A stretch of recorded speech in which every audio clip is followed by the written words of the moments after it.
Good morning sir.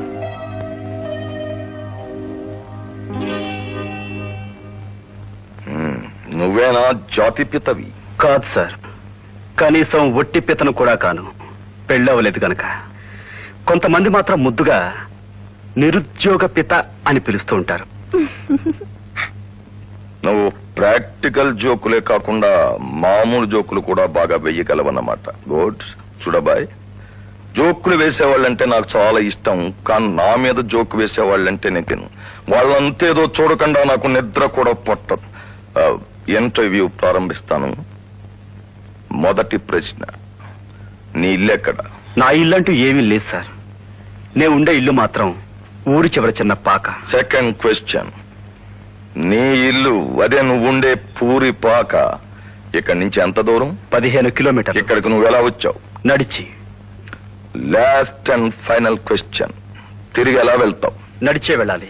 That's all. నీ interview అయిపోయింది, నువ్వు వెళ్ళొచ్చు. ఇంత దూరం నువ్వు నడిచి రావడం, ఇంటర్వ్యూ కోసం రాత్రింబగళ్ళు పుస్తకాలు చదివి ప్రిపేర్ కావడం, ఇదంతా waste. You are not selected. దీన్నే టిట్ ఫర్ టాట్ అంటారు. తెలుగు నుడికారంలో చెప్పాలి అంటే దెబ్బకు దెబ్బ. ఎలా ఉంది? లేకపోతే ఈ రామ్మోహన్ రావుకు ఉద్యోగం కోసం అప్లికేషన్ పెడుతూ స్టాంపులను తెంచకుండా నన్ను వేళాకోళం చేస్తావా? ఎంత ధైర్యం నీకు? Get out! నేను కూడా మిమ్మల్ని ఓ 3 ప్రశ్నలు అడగచ్చా? ఏమిటవి? మీ నెలసరి ఆదాయం ఎంత? నెలకు 2-3 లక్షలు. ఓహో. మీరు తీరిక వేళల్లో ఏం చేస్తుంటారు? ఈ రామ్మోహన్ రావు లాంటి బిజినెస్ మ్యాగ్నెట్ కి తీరిక, అది నా డిక్షనరీలోనే లేదు. చివరి ప్రశ్న సార్, రాత్రులు మీరు ఎన్నింటిని నిద్రపోతారు? రాత్రి 10 గంటలకి. అంటే రోజుకు దాదాపు 10 గంటల చొప్పున నెలకు 300 గంటలు పనిచేస్తే మీ ఆదాయం 3 లక్షలు.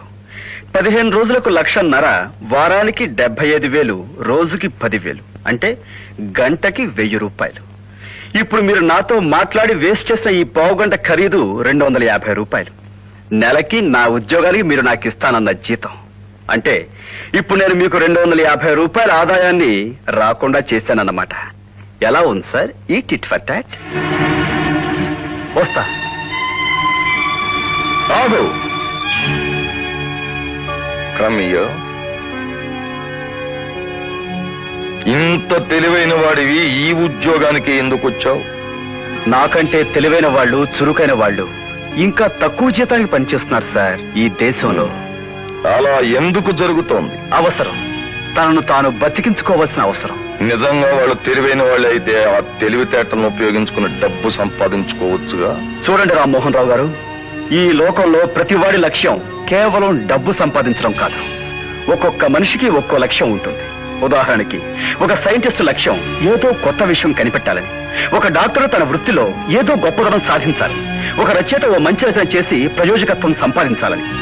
ఇలా ఒక్కొక్క లక్ష్యం సాధించుకోవడం కోసం మనుషులు తపన పడుతూ ఉంటారు. ఈ ప్రయత్నంలో కొంతమందికి డబ్బు కూడా ఆటోమేటిక్ గా వస్తుంది. అంతేగాని వీళ్ళకి కేవలం డబ్బు సంపాదించడమే ముఖ్యం కాదు. ఆ మాటకు వస్తే డబ్బు సంపాదించడం పెద్ద గొప్ప విషయం కాదు, అదేమంత కష్టమూ కాదు. ఓహో, అలాగా. నువ్వు సరిగ్గా గమనించావో లేదో, నా చెవుల్లో పువ్వులేం లేవు నువ్వు చెప్పిందల్లా ఒప్పుకోవడానికి. డబ్బు సంపాదించడం అనేది పెద్ద కళ, అన్ని కళల్లోకి గొప్పది. అది తెలియని ప్రతివాడు తన చేతగాని తనాన్ని సమర్థించుకోవడానికి ఇలాంటి వాదన ఏదో చేస్తుంటాడు. ఐఎమ్ సారీ రామ్మోహన్ రావు గారు, మీది పొరపాటు. No, I'm absolutely correct.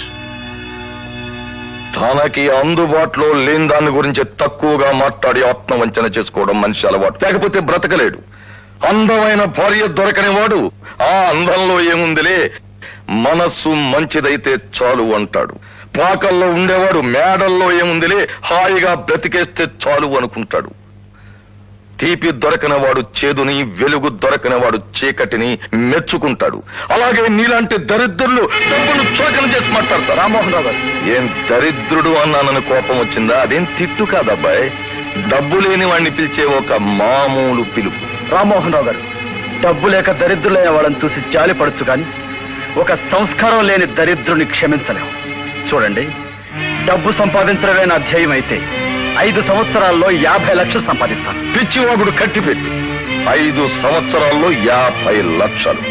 హత్యలు చేస్తావా? దోపిడీ బ్యాంకులను లూటీ చేస్తావు? అవి చేతగాని వాళ్ళు చేసే పనులు. చట్టబద్ధంగా 50 లక్షలు సంపాదిస్తాను. ఒక తెలివైన వాడు తలుచుకుంటే డబ్బు ఎంత సులువుగా సంపాదించచ్చో నిరూపించి మీలాంటి డబ్బున్న వాళ్ళకు గుణపాఠం చెప్తాను. నువ్వంత గొప్పవాడి అయితే నువ్వు చెప్పింది చేసి చూపెట్టగలిగితే నా కూతుర్ని నీకు ఇచ్చి పెళ్లి చేస్తాను.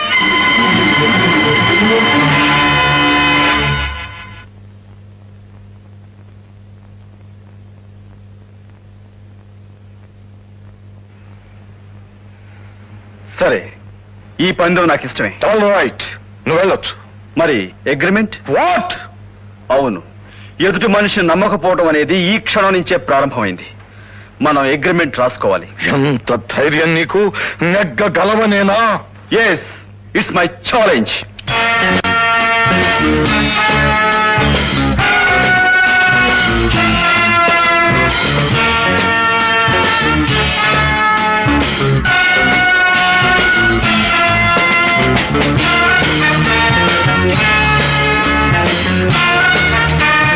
బాగా గుర్తుంచుకోండి, ఈ రోజు ఏప్రిల్ 19. సరిగ్గా ఈ రోజు నుంచి 5 సంవత్సరాలు తిరిగేసరికల్లా 50 లక్షలు సంపాదించి మీకు చూపిస్తాను. వస్తాను.